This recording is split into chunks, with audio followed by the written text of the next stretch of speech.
Math solutions for everyone. Last lecture में हमने product rules के हिसाब से कुछ प्रॉब्लम्स देखे, प्रोडक्ट रूल्स का यूज कैसे किया जाता है इसके। अब आप इस लेक्चर में देखेंगे कोशेंट रूल। आपको मालूम है quotient rule, derivative of numerator divided by denominator. इस तरीके से आपके पास अगर फंक्शन है न्यूमरेटर डिवाइडेड बाय डिनोमिनेटर, तो आपको इस फंक्शन को कैसे डिफरेंशिएट करना है आपको रूल मालूम है अच्छे से। तो क्या करते हैं हम, denominator into derivative of numerator minus numerator into derivative of denominator divided by denominator square, u by v, v into derivative of u minus u into derivative of v divided by v square। इस rule के हिसाब से आज की problems देख लीजिए अच्छे से। ये बहुत इजी होता है, आपको सिर्फ जो रूल्स बताए गए हैं उसको सिर्फ अप्लाई करना होता है। आपको रूल कैसे आया कि ये आपको देखना नहीं है, ये विदाउट रूल्स हम यूज कर रहे हैं, ठीक है। तो इस रूल को ही हम सॉल्व करेंगे इस प्रॉब्लम को। फंक्शन है आपके पास, मैं सीधे आंसर में लिख देता हूं, y equal to sine square x divided by 1 plus cos square x. Numerator sine square x है तो डिनोमिनेटर आपका 1 प्लस कॉस स्क्वायर है। Numerator divided by denominator, numerator by denominator. तो आपको यहाँ पे क्वेश्चन रूल यूज करना है, सिंपली समझ में आ जाएगा। अब यहाँ पे डिफरेंशिएट करेंगे हम दोनों साइड को विथ रिस्पेक्ट टू एक्स। मैं ये लिखता नहीं मगर आपको मालूम होगा, derivative of y with respect to x dy by dx equal to derivative of function with respect to x. अब आपको यहाँ पे क्या करना होगा, denominator 1 plus cos square x as it is into derivative of numerator sin square x with respect to x minus क्या हो जाएगा, numerator sin square x into derivative of denominator 1 plus cos square x with respect to x divided by 1 plus cos square x। इस term का square भी लिखना है आपको। Rule मालूम है, v into derivative of u minus u into derivative of v divided by v square. यही लिखा है हमने यहाँ पे 1 प्लस कॉस स्क्वायर यानी v plus derivative of u minus u into derivative of v divided by v square. Simple है, आपको सिर्फ रूल याद करना होगा, रूल मालूम होना चाहिए। आगे जाएंगे, इस टर्म को तो हम कुछ भी नहीं करेंगे, 1 प्लस कॉस स्क्वायर एक्स तो एज इट इज लिख देना है। साइन स्क्वायर एक्स का डिफरेंशिएशन मैं आपको अलग से बताऊंगा और ये यहाँ पे सीधा सीधा पूरा लिख दूंगा। तो derivative of sine square x, sine square यानी पावर टर्म का होगा पहले तो 2 इंटू साइन 2 माइनस 1 एक्स यानी 1 हो जाएगा। तो ये 2 साइन एक्स किसका होगा, पावर टर्म का हो जाएगा। इंटू आपको फिर से डिराइव करना होगा एक्स टर्म को यानी साइन एक्स को, तो साइन का डिफरेंशिएशन हो जाएगा कॉस, ये हो जाएगा 2 sine x into cos x. अब आपको मालूम है, पिछले लेक्चर में भी आपने देखा है, ये रूल है साइन 2 थीटा का, 2 into sine theta into cos theta. अगर यहाँ पे x है, यहाँ पे x है, तो यहाँ पे क्या हो जाएगा 2x, यानी साइन स्क्वायर x का जो डिफरेंशिएशन है वो हो जाएगा साइन 2x। सॉरी थीटा लिख दिया मैंने मगर वो x हो जाएगा यहाँ पे। माइनस ये साइन स्क्वायर एक्स तो एज इट इज रह जाएगा साइन स्क्वायर एक्स इंटू आपको देखना है derivative of 1 plus cos square x. 1 का डेरिवेटिव तो आपको मालूम है कांस्टेंट का 0 हो जाएगा, प्लस कॉस स्क्वायर का डेरिवेटिव 2 कॉस एक्स। समझ में आता है ना, प्लस तो प्लस ही रह जाएगा, कॉस स्क्वायर का डेरिवेटिव मैं बता रहा हूं, तो पावर टर्म का आपको पहले करना होगा 2 into cos two the power 2 minus 1 यानी 1x, और फिर से आपको कॉस का डिफरेंशिएशन लिखना होगा। कॉस का क्या है? माइनस साइन x, तो ये होगा minus plus minus 2 sine x into cos x यानी माइनस साइन 2x। फिर से वही रूल हम यूज कर रहे हैं। तो साइन स्क्वायर का डिफरेंशिएशन साइन 2x होता है, कॉस स्क्वायर का डिफरेंशिएशन माइनस साइन 2x होता है। समझ लीजिए, आप अलग से करना भी आपको बहुत बार करेंगे तभी आपको ये मालूम होता रहेगा, और आपको आगे जाके साइन स्क्वायर का डेरिवेटिव साइन 2x से मुझे बताने की जरूरत नहीं पड़नी चाहिए। कॉस स्क्वायर x का डिफरेंशिएशन माइनस साइन 2x है, ये भी मुझे बताने की जरूरत नहीं पड़नी चाहिए। ये रूल्स आपको अच्छे से याद होनी चाहिए। अब याद हो जाएंगे, मगर आपको याद करने में बहुत सारे प्रॉब्लम्स जब आप इस तरीके के सॉल्व करते रहेंगे तब आपको धीरे धीरे एक बात याद दिमाग में आती जाएगी। अब आगे कभी आपको इस तरीके का डिफरेंशिएशन करना होगा तो आपको सीधे सीधे मालूम हो जाएगा इसका साइन स्क्वायर का डिफरेंशिएशन साइन 2x है, कॉस स्क्वायर का माइनस साइन 2x है। तो इसमें डिफरेंशिएशन तो करना है, 1 का क्या हो जाता है 0, और इसका कॉस स्क्वायर का minus sine 2x divided by, ये तो एज इट इज, इसका कुछ भी करना नहीं है आपको, 1 plus cos square x bracket square.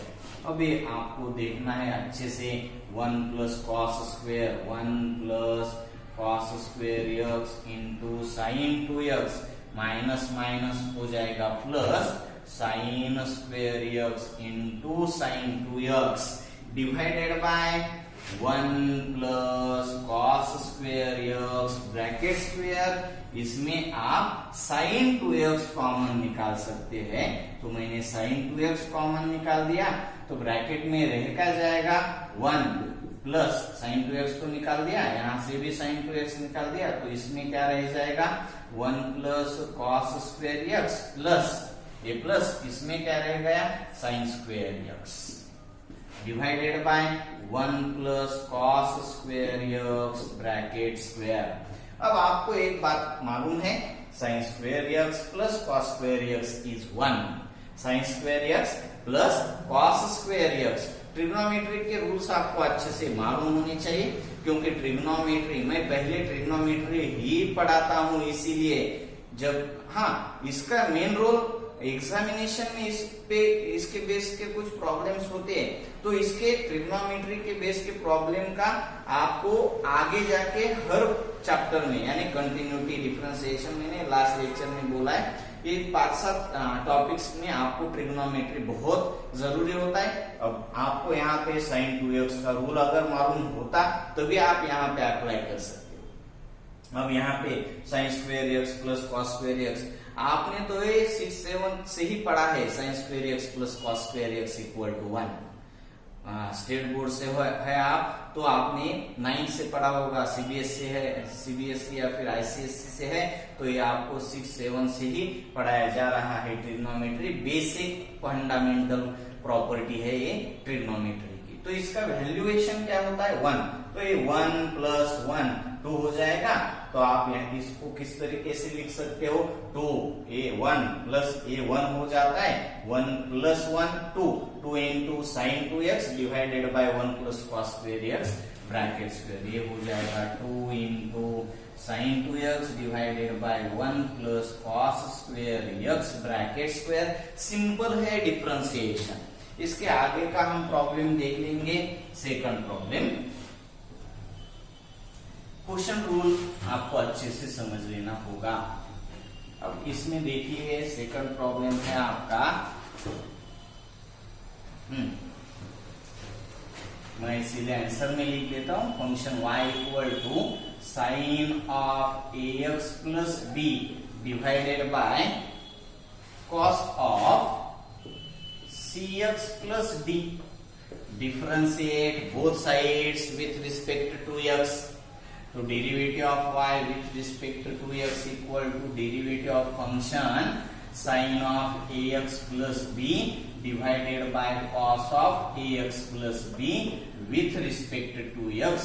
Numerator divided by denominator आपको समझ में आना चाहिए कि यहाँ पे हम क्वोशंट रूल ही यूज करेंगे। क्वोशंट रूल में क्या होता है, u बाय v, तो v लिखेंगे हम cos of ax plus b into derivative of v, sorry u यानी sine of ax plus b with respect to x, minus में क्या हो जाएगा, u sine of ax plus b into derivative of v यानी denominator cos of cx plus d with respect to x। अब यहाँ पे मैंने बोला तो गलत ही होगा, cx प्लस d है, यहाँ पे भी cx प्लस d है, ठीक है। डिवाइडेड बाय डिनोमिनेटर स्क्वायर यानी cos of cx plus d bracket square, ये तो आप cos स्क्वायर ऐसे भी लिख सकते थे, ठीक है। इसको तो कुछ करना ही नहीं होगा आपको, cos of cx plus b into sine of ax plus b का डिफरेंशिएशन में अलग से बता रहा हूं, आपको सीधे सीधे पूरा लिखना होगा। साइन का डिफरेंशिएशन पहले cos of ax plus b, और आपको आगे जाके ax प्लस b का डिफरेंशिएशन करना होगा ax plus b with respect to x। तो ये तो जैसे तैसे होगा as it is, into a into x का differentiation 1, a into 1 is a plus b constant का डिफरेंशिएशन 0, तो ये सिर्फ a आ जाएगा, यानी cos of ax plus b into a हो जाएगा। किसका differentiation, sine of ax plus b का, a into cos of ax plus b, minus तो माइनस ही लिख देंगे हम एज इट इज, ये भी एज इट इज टर्म है, sine of ax plus b। अब cos of cx plus d का डिफरेंशिएशन में अलग से लिख देता हूं, हम सीधा यहाँ उस पे अप्लाई कर देंगे। cos का differentiation minus sine of cx plus d। अब आपको आगे जाके फिर से चेन रूल के हिसाब से cx प्लस d का डिफरेंशिएशन करना होगा, वो cx प्लस d, c का c इंटू x का 0, सॉरी 1 प्लस d का 0, तो c इंटू 1 इज c। तो इस तरीके से आपका cx plus cos of cx plus d का डिफरेंशिएशन हो जाएगा, minus sine of cx plus d into c, minus minus term अगले स्टेप में जाके प्लस लिख देंगे। मैं यहाँ पे cos square of cx plus d लिख देता हूँ। आप समझ लीजिए, ये जो डिनोमिनेटर है इस टर्म का भी है और ये जो डिनोमिनेटर है इस टर्म का भी है, तो इसको हम कैसे लिख सकते हैं, देखिए मैं अलग लिख दूंगा, cos of cx plus b into a into cos of ax plus b divided by cos square of cx plus b, minus minus minus plus sign of ax plus b into sine of cx plus d into c divided by cos square of cx plus d। समझ में आता होगा आपकी। अब यहाँ पे cos of cx plus d एक term क्या हो जाएगी, कैंसल, तो डिनोमिनेटर में इतना ही बाकी रहेगा। अब डिनोमिनेटर में cos of cx plus d है, मैं सीधे सीधे इसको न्यूमरेटर में सेक टर्म में लिख दूंगा। आपको मालूम होगा sec x equal to 1 by cos यानी सेक लिख सकते हैं आप, तो ये हो जाएगा a into cos of ax plus b into sake of cx plus b plus A c मैं आप पहले लिख दूंगा, यहाँ पे साइन है cos है, तो कैंसिल तो कुछ होगा नहीं, मगर sine of cx plus d divided by एक cos of cx plus d अलग देखेंगे, दूसरा cos of cx plus d अलग देखेंगे, तो sine of cx plus d divided by cos of cx plus d sine by cos tan हो जाएगा, यानी sine of ax plus b sine of a x plus b into sine by cos यानी tan of c x plus d, और इससे अलग 1 by cos of c x plus d sec of c x plus d की तरह दिख जाएगा। ये simple है, आपको सिर्फ देखना है जैसे देखना चाहिए। ठीक तरीके से आप देखते रहेंगे तो ये प्रॉब्लम्स आपको सिंपल नजर आते रहेंगे। अब आपका इस प्रॉब्लम में मैंने क्वेश्चन रूल के हिसाब से कुछ प्रॉब्लम्स दे रखे हैं। अब मैं नेक्स्ट लेक्चर में आगे के प्रॉब्लम्स देखूंगा। ठीक है, ओके, बाय।